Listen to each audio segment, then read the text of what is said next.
विश्व धरा पर जन्मे हो तो वीरों सा काम करो, अपनी मेहनत के बलबूते स्वर्णिम अपना नाम करो, अपनी मेहनत के बलबूते स्वर्णिम अपना नाम करो। जय हिंद दोस्तों, नमस्कार। कैसे हैं आप सब? आज हम पढ़ेंगे जीएस मॉक टेस्ट 19। इससे पहले आप 18 जीएस के मॉक टेस्ट कर चुके हैं, जिनमें तकरीबन आपके 400 क्वेश्चन हो चुके हैं, जो आपकी परीक्षाओं में पूछे हुए प्रश्न हैं। इसलिए सभी प्रश्न आपके महत्वपूर्ण हैं। आज आपका 19वां मॉक टेस्ट है। इसमें भी बहुत ही अच्छे प्रश्न रखे गए हैं, ताकि आपका एक अच्छा रिवीजन हो सके, आपको पता चल सके परीक्षा में किस तरह के प्रश्न आ सकते हैं और आपको किस तरह की वहां पर प्रश्नों से सामना करना पड़ सकता है। ये वीडियो आपकी मुख्य सेविका की परीक्षा और UP triple S C PT की परीक्षा के लिए बहुत ही महत्वपूर्ण होने वाला है। तो लगातार इस वीडियो को देखते रहिए और जितने भी मॉक टेस्ट होते हैं उनका लगातार रिवीजन भी करते रहिए, ताकि आपके दिमाग में वो प्रश्न छप जाएं और आपको फिर कभी भी परीक्षा में वो प्रश्न गलत नहीं होंगे। यही प्रश्न परीक्षा में बार बार आएंगे, यही जानकारियां आपसे बार बार पूछी जाएंगी। तो उन प्रश्नों को लगातार देखते रहिए, पढ़ते रहिए, समझते रहिए। जब आप 4-5 बार उन प्रश्नों को लगातार देखेंगे तो वो आपके दिमाग में छपते चले जाएंगे और फिर पेपर में गलत होने का सवाल ही नहीं उठता।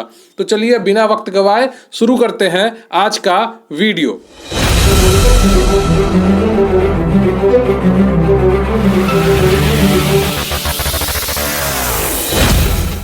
लेकिन उससे पहले मैं आपसे रिक्वेस्ट करूंगा कि आप वीडियो को लाइक कर लें, चैनल पर नए हैं तो चैनल को सब्सक्राइब कर लें। आपके कमेंट बहुत ही महत्वपूर्ण होते हैं हमारे लिए, तो प्लीज कमेंट करके जरूर बताइएगा कि आपको वीडियो कैसा लगा, और मैं वीडियो के दौरान जो आपसे प्रश्न पूछूं उसका उत्तर भी कमेंट बॉक्स में जरूर लिखिएगा।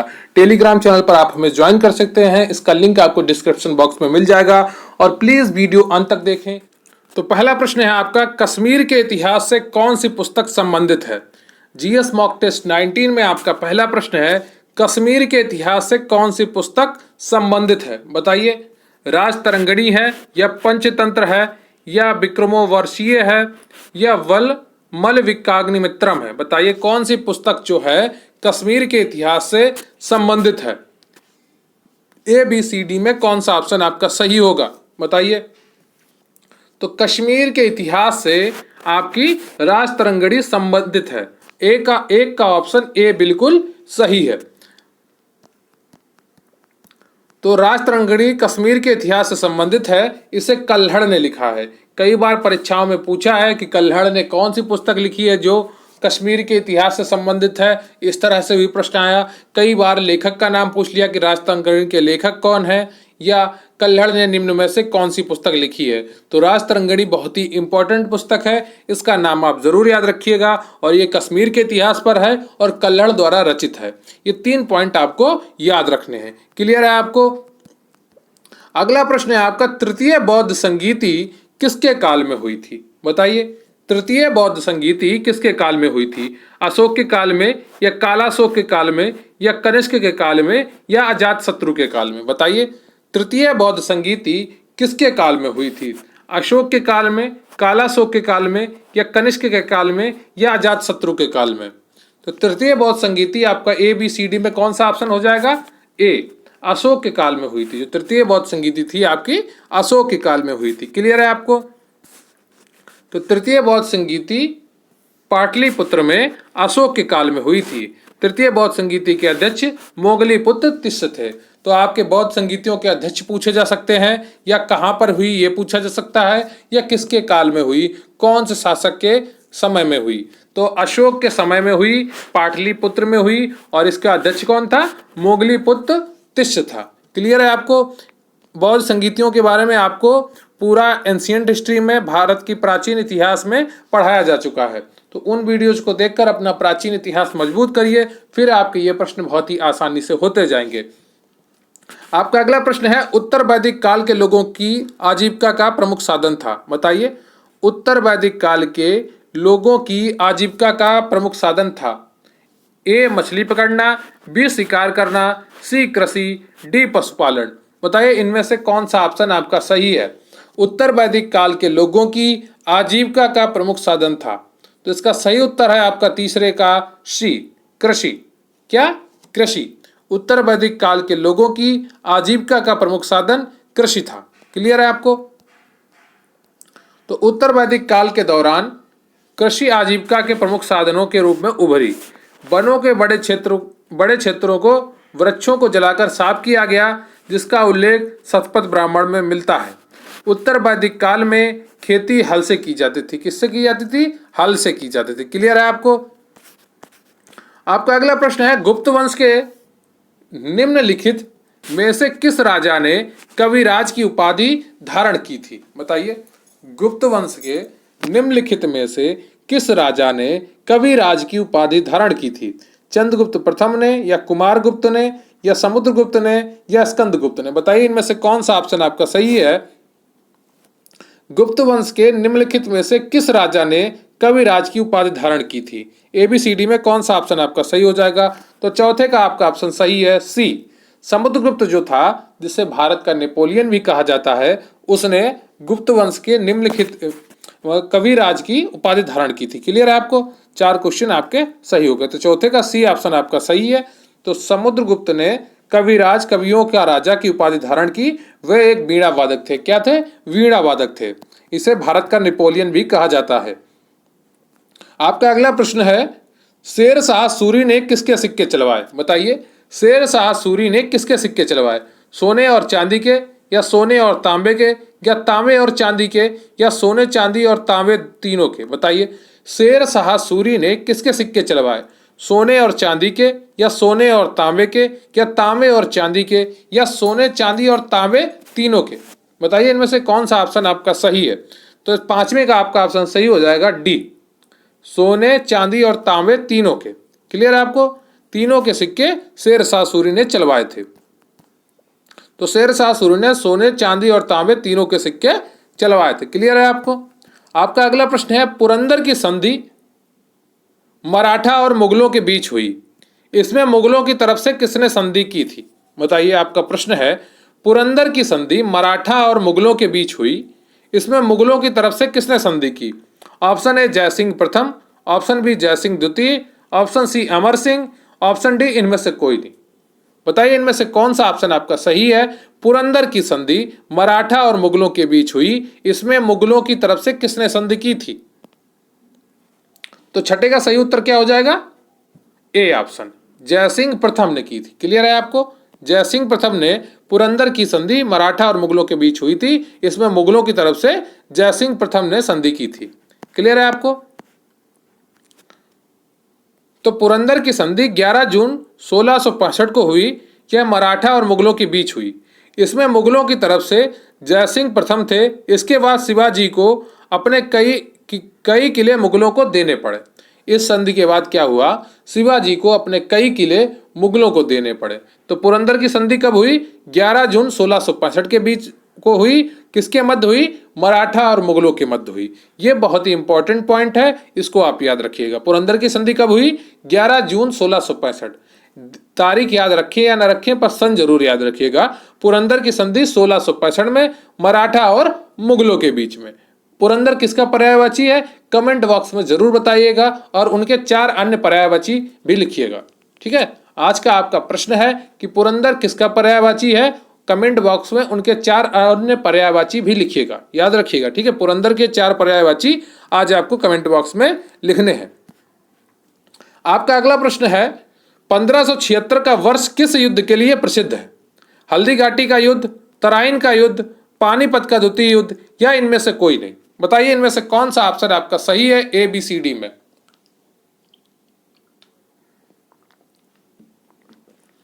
1576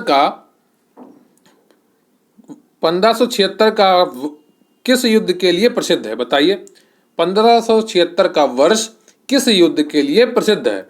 तो इसका सही उत्तर क्या हो जाएगा? सातवें का ऑप्शन आपका सही है, हल्दी घाटी का युद्ध। ये तो विश्वविख्यात युद्ध है, आपको तो पता होना चाहिए था। तो हल्दी घाटी का युद्ध 21 जून 1576 को राणा प्रताप और अकबर के सेनापति मान सिंह के बीच हुआ था। हल्दी घाटी का युद्ध 21 जून 1576 को राणा प्रताप और अकबर के सेनापति मान सिंह के बीच हुआ था। अगर आपने अभी तक चैनल को सब्सक्राइब नहीं किया है तो प्लीज़ चैनल को सब्सक्राइब कर लीजिए और वीडियो को लाइक कर लीजिए। कमेंट करके ज़रूर बताइएगा कि आपको वीडियो कैसा लगा। मुझे आपके कमेंट बहुत ही अच्छे लगते हैं। प्लीज़ कमेंट करके ज़रूर बताइएगा कि आपको वीडियो कैसा लगा। मुझे आपके कमेंट्स का इंतजार रहता है। अगला प्रश्न है आपका, निम्नलिखित में से कौन तुजुक ए जहांगीरी के लेखक थे? बताइए, आपका प्रश्न है निम्नलिखित में से कौन तुजुक ए जहांगीरी के लेखक थे? आपका ऑप्शन है गुलबदन बेगम, ऑप्शन बी अबुल फजल, ऑप्शन सी जहांगीर या ऑप्शन डी अब्दुल हमीद लाहौरी। बताइए इनमें से कौन सा ऑप्शन आपका सही है। निम्नलिखित में से कौन तुजुक ए जहांगीरी के लेखक थे? गुलबदन बेगम या अबुल फजल या जहांगीर या अब्दुल हमीद लाहौरी। तो इनमें से कौन सा ऑप्शन आपका सही है? तो आठवें का आपका सी ऑप्शन बिल्कुल सही है, जहांगीर। तो तुजुक ए जहांगीरी किसने लिखी? जहांगीर ने लिखी थी। क्लियर है आपकी? तो इसका नोट्स क्या है? तुजुक ए जहांगीरी जहांगीर की आत्मकथा है। क्लियर है आपको? अगर जहांगीर की आत्मकथा का नाम आपसे पूछा जाए तो आप क्या बताएंगे? तुजुक ए जहांगीरी। क्लियर है? इसे जहांगीर नामा भी कहा जाता है। तो कई बार तुजुक ए जहांगीरी की जगह पर जहांगीर नामा भी लिखकर आ जाता है, तो उसे भी जहांगीर ने लिखा हुआ आप मानेंगे। क्लियर है? यह फारसी भाषा में लिखा गया। जहांगीर ने इसमें कला, राजनीति और परिवार की जानकारी शामिल की। जहांगीर ने इसमें कला, राजनीति और परिवार की जानकारी शामिल की थी। क्लियर है आपको? आपका अगला प्रश्न है, निम्नलिखित में से किसे आर्थिक राष्ट्रवाद का पथ प्रदर्शक माना जाता है? बताइए, प्रश्न एक बार सुनिए। निम्नलिखित में से किसे आर्थिक राष्ट्रवाद का पथ प्रदर्शक माना जाता है? ऑप्शन ए आपका मदन मोहन मालवीय, ऑप्शन बी आपका आरसी दत्त, ऑप्शन सी आपका बिपिन चंद्र पाल, ऑप्शन डी आपका गोपाल कृष्ण गोखले। बताइए इनमें से कौन सा आपका प्रश्न सही है। तो निम्नलिखित में से किसे आर्थिक राष्ट्रवाद का पथ प्रदर्शक माना जाता है? तो 9 का आपका सही हो जाएगा उत्तर बी, आरसी दत्त को माना जाता है। क्लियर है आपको? आरसी दत्त को। इसके नोट्स क्या है? रोमेश चंद्र दत्त, आरसी दत्त का पूरा नाम क्या था? रोमेश चंद्र दत्त को आर्थिक राष्ट्रवाद का पथ प्रदर्शक माना जाता है। इन्होंने the economic history of India नामक पुस्तक लिखी है। तो the economic history of India पुस्तक किसने लिखी है? आरसी दत्त ने लिखी है। क्लियर है आपको? आरसी दत्त ने the economic history of India पुस्तक लिखी है। एक बार मेरे साथ बोलिए, आरसी दत्त ने, रोमेश चंद्र दत्त ने the economic history of India पुस्तक लिखी है। द इकोनॉमिक हिस्ट्री ऑफ पुस्तक किसने लिखी? ऑफ इंडिया पुस्तक किसने लिखी? आरसी दत्त ने लिखी। क्लियर है? आपको याद हो गया होगा, मैं उम्मीद करता हूं। तो अच्छे से ऐसे ही पढ़ते रहिए, निरंतरता बनाए रखिए। लगातार पढ़ते रहेंगे, आपको सफलता हर हाल में मिलेगी। सफलता उसके पीछे भागती है जो पढ़ाई के पीछे भागेगा, जो मेहनत के पीछे भागेगा। जिसमें लगन होगी उसी की लगन होगी। समझे? उसी की सफलता के साथ लगन होगी। जो मेहनत से लगन रखेगा उसका सफलता के साथ लगन जरूर होगा। तो अगला प्रश्न है आपका, ज्ञान प्रकाश, इंदु प्रकाश और लोकहितवादी पत्रिकाओं की स्थापना महाराष्ट्र के किस समाज सुधारक ने की थी? प्रश्न है आपका, ज्ञान प्रकाश, इंदु प्रकाश और लोकहितवादी पत्रिकाओं की स्थापना महाराष्ट्र के किस समाज सुधारक ने की थी? ऑप्शन है आपके आरजी भंडारकर, बी महादेव गोविंद रनाटे, सी गोपाल हरि देशमुख, डी बाल गंगाधर तिलक। बताइए इनमें से कौन सा ऑप्शन आपका सही है। ज्ञान प्रकाश, इंदु प्रकाश और लोकहितवादी पत्रिकाओं की स्थापना महाराष्ट्र के किस समाज सुधारक ने की थी? तो इन्हें लोकहितवादी भी कहते थे। इनका नाम है गोपाल हरि देशमुख। ऑप्शन सी आपका सही है, गोपाल हरि देशमुख ने ज्ञान प्रकाश, इंदु प्रकाश और लोकहितवादी पत्रिकाओं की स्थापना महाराष्ट्र में की थी। तो सी ऑप्शन आपका बिल्कुल सही है। तो गोपाल हरि देशमुख का जन्म 18 फरवरी 1823 ईस्वी में महाराष्ट्र में हुआ था। 25 वर्ष की आयु में उन्होंने साप्ताहिक पत्रिका प्रभाकर, लोकहितवादी, ज्ञान प्रकाश और इंद्र प्रकाश की शुरुआत की। उन्होंने महिला शिक्षा, बाल विवाह, दहेज प्रथा जैसे मुद्दों पर कार्य किया। इसलिए आपका ये प्रश्न इंपॉर्टेंट हो जाता है, क्योंकि उन्होंने महिला शिक्षा, बाल विवाह और दहेज प्रथा जैसे मुद्दों पर कार्य किया था। क्लियर है आपको? तो मैं आपको यहाँ पर एक छोटी सी जानकारी देना चाहूँगा, 2 मिनट का समय लूँगा आपका, फिर आपका अगला प्रश्न होगा। तो हमारे चैनल पर मुख्य सेव का स्पेशल PDF बैच चल रहा है। जिसकी कीमत मात्र 450 रुपये है। आप इस बैच से जुड़ सकते हैं टेलीग्राम पर QRC हेल्प सर्च करके। इसका लिंक आपको डिस्क्रिप्शन बॉक्स में मिल जाएगा। सभी क्लास की PDF आपको प्रोवाइड हो जाएंगी, नोट्स की PDF आपको प्रोवाइड कर दी जाएंगी, 10 फुल पेपर जैसे मॉक टेस्ट और उनका सोल्यूशन भी आपको दिया जाएगा।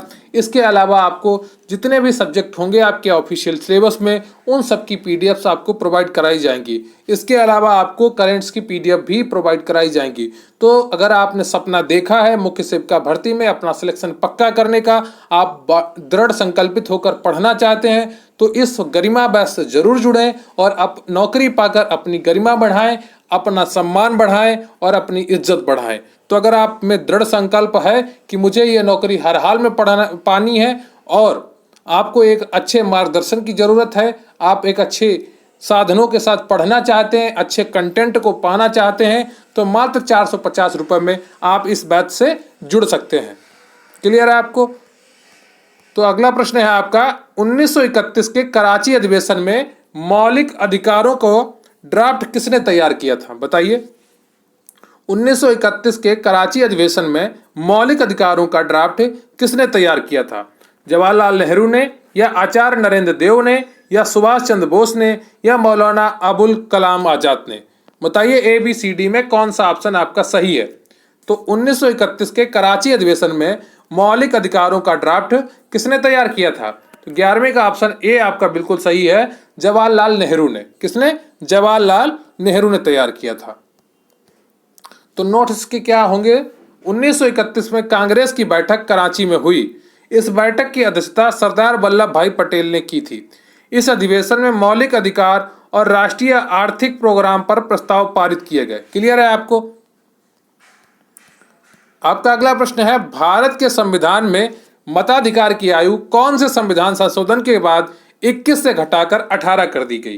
प्रश्न एक बार फिर से सुनिए। भारत के संविधान में मताधिकार की आयु कौन से संविधान संशोधन के बाद 21 से घटाकर 18 कर दी गई? ऑप्शन ए 42वां संविधान संशोधन, ऑप्शन बी 45वां संविधान संशोधन, ऑप्शन सी 58वां संविधान संशोधन और या ऑप्शन डी 61वां संविधान संशोधन। बताइए इनमें से कौन सा ऑप्शन आपका सही है। भारत के संविधान में मताधिकार की आयु कौन से संविधान संशोधन के बाद 21 से घटाकर 18 कर दी गई? ABCD में कौन सा ऑप्शन आपका सही हो जाएगा? तो इसका सही उत्तर है आपका 12वें का D। 61वां संविधान संशोधन था, उसके द्वारा घटाकर 21 से घटाकर 18 कर दी गई। तब आपके प्रधानमंत्री कौन थे? राजीव गांधी। कई बार परीक्षा में प्रधानमंत्री का नाम भी पूछा है, तो उस समय प्रधानमंत्री आपके राजीव गांधी थे। नोट्स इसका क्या है? 1989 में 61वें संविधान संशोधन के बाद भारत में मताधिकार की आयु 21 से घटाकर 18 कर दी गई। क्लियर है आपको?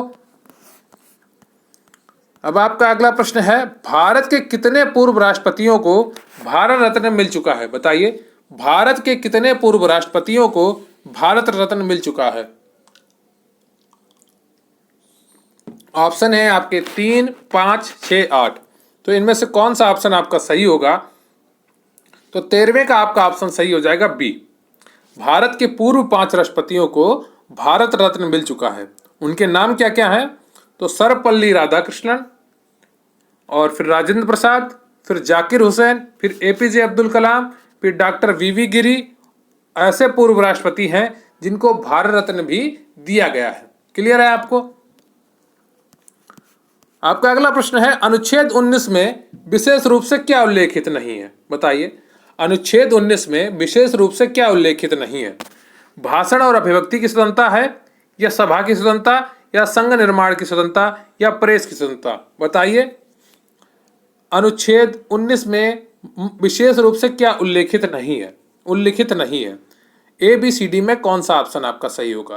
तो 14वें का आपका ऑप्शन सही होगा D। प्रेस का स्वतंत्रता विशेष रूप से उल्लेखित नहीं है ना, लेकिन वो इसके अंतर्गत मानी जाती है। क्लियर है आपको?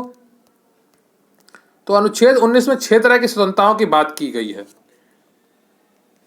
भाषा और अभिव्यक्ति की स्वतंत्रता, संघ निर्माण की स्वतंत्रता, देश में भ्रमण की स्वतंत्रता, देश में आवास की स्वतंत्रता और व्यवसाय की स्वतंत्रता और शांतिपूर्ण सभा की स्वतंत्रता।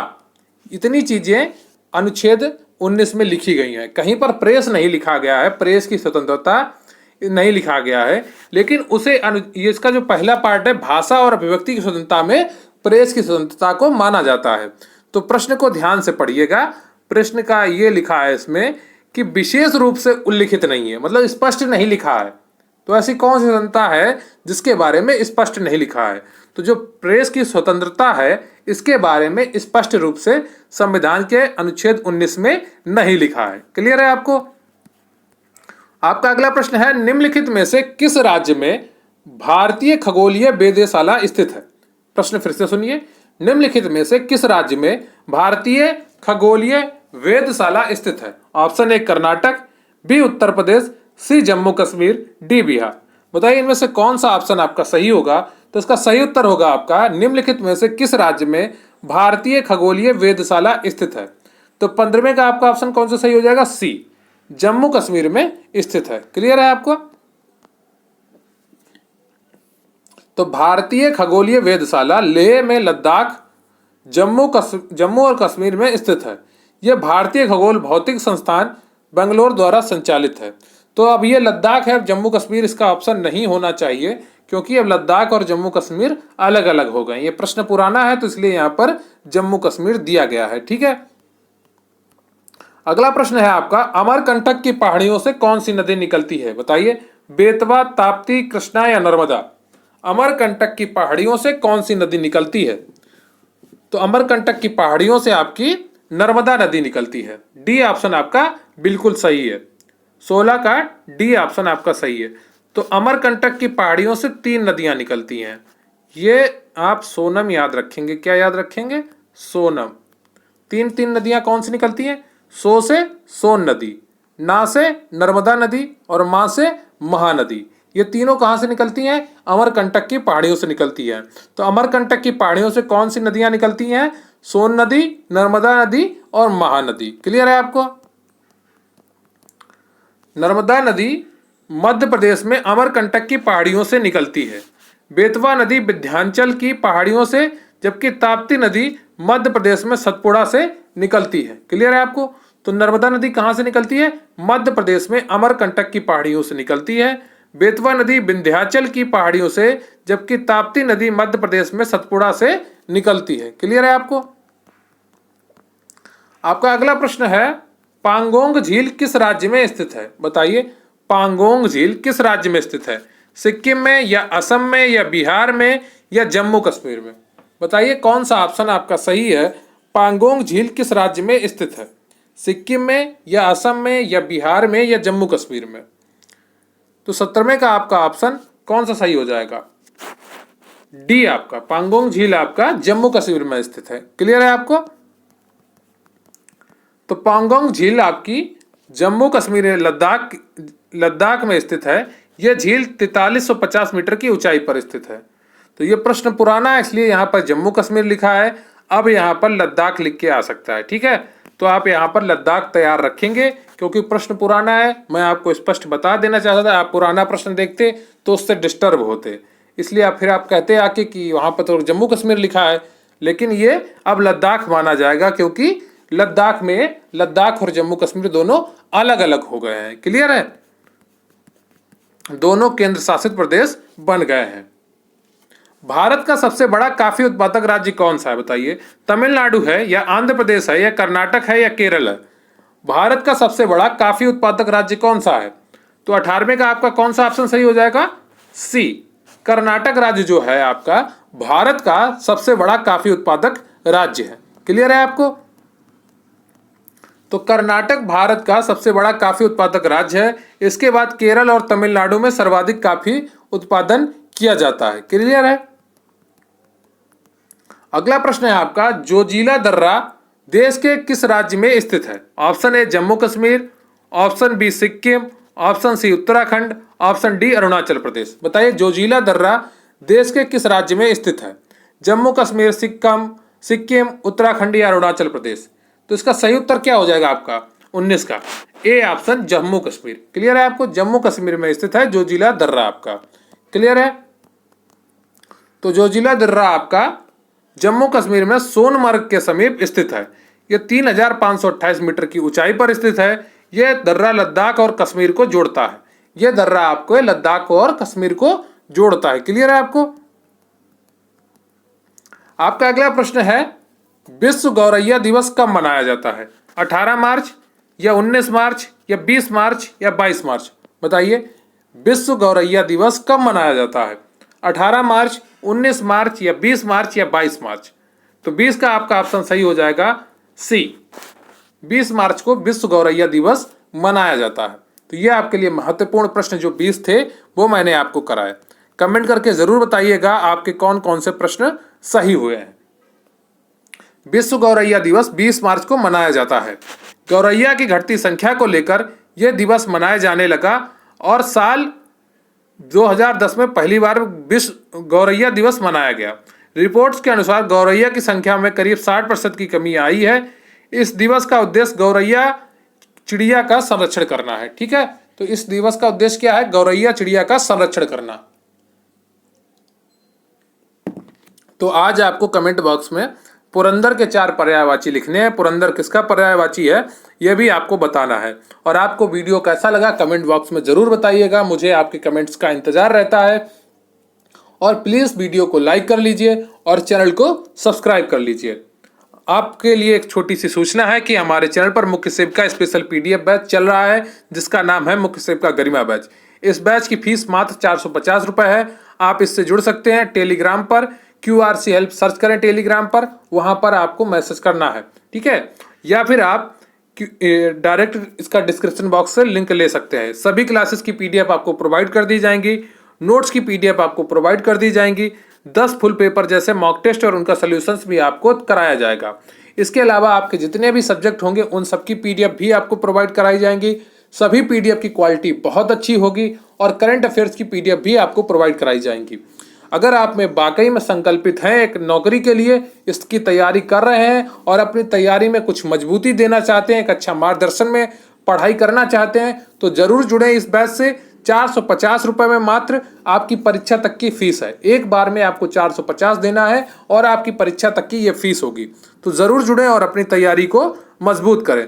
तो ये रहा आपका जीएस का मॉक टेस्ट 19। आपके कितने प्रश्न सही हुए कमेंट करके जरूर बताइएगा और प्लीज चैनल को सब्सक्राइब कर लीजिए, वीडियो को लाइक कर लीजिए। इसके अलावा और आपको वीडियो कैसा लगा कमेंट करके जरूर बताइएगा। और आज का जो आपका प्रश्न है, पुरंदर के पर्यायवाची 4 आपको लिखने हैं। पुरंदर किसका पर्यायवाची है यह भी आपको बताना है। क्लियर है आपको? तो बहुत बहुत धन्यवाद आपका। जय हिंद, जय भारत।